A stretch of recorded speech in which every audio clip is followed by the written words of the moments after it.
As a spiritual abuse survivor, do you ever find yourself wondering how to vet another spiritual community if you choose to join one? Well, in this video, I'm going to be talking about some ways that you can do this.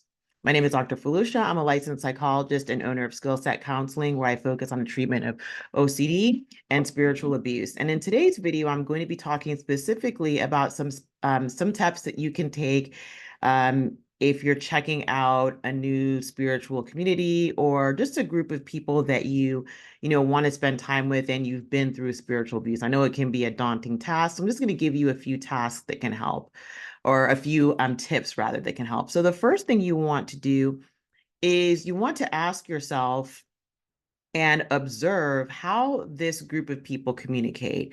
If you've, been in an environment that's really heavy on spiritual abuse, something you might notice is that the method of communication, especially between leadership and other people, is quite indirect. There's lots of coding, weaponized language, things like that. And so people really are not clear as to what people mean or what people mean when they say certain things. And, obviously people don't directly communicate all the time based on culture and other sorts of things. There are different ways that people are going to communicate. And of course, there's nonverbal communication also. But in these types of environments, you want to be very careful about putting yourself in a situation where people do not communicate directly. They might, use tactics such as manipulation, coercion, and things like that. You want an environment where people are pretty clear about what they want and what they expect. So the first thing you want to look for is communication. The second thing that you want to look for is how your privacy is treated. One thing that I find in common amongst a lot of spiritually abusive environments is how people's information, especially sensitive information, is treated. And so people have told me countless stories about how they've shared personal and private things, and the information that they shared was not guarded. It was talked about either amongst other people or publicly. And that is a way that people can try and control other people. So you want to make sure that your information is safeguarded. And you can, of course, ask about that. But a way that I think is helpful, to vet this sort of thing, is just listen to people talk and listen to information that's being shared. Do you find that sensitive information is just shared without an afterthought? And you really want to make sure that wherever you go, that people treat other people with kindness and respect, especially when it comes to information that's private and that's sensitive. The third thing that you want to look for is how this environment treats the issue of attendance, right?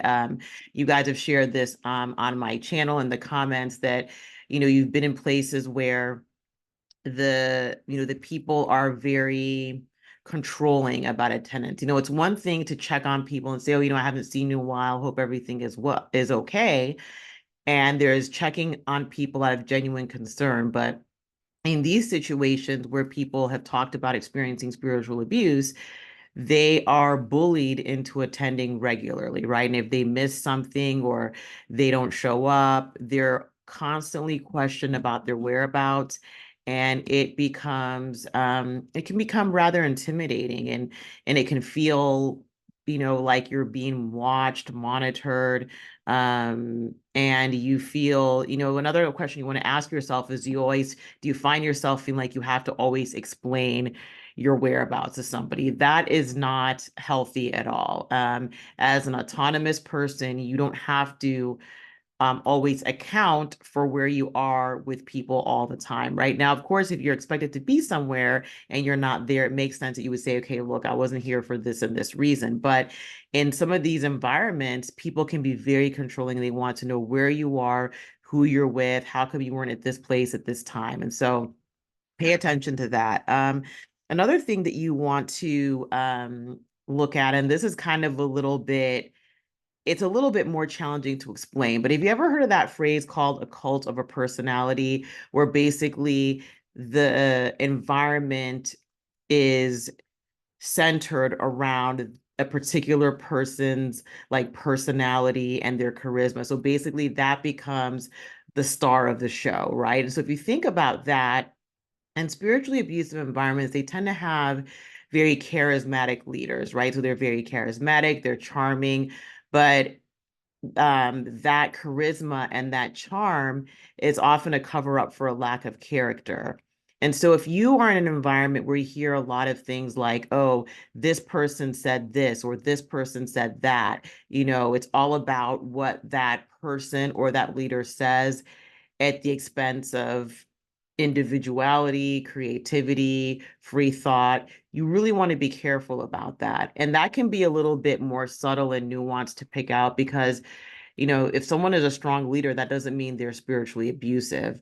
But what I do mean is when that person's charisma and their personality take over everything, and it's really all about that person and how they are and what they say, and that sort of becomes the manual for what everybody does, then that's going to be a big concern. And so these are just a few things that you can use to vet a spiritually abusive environment.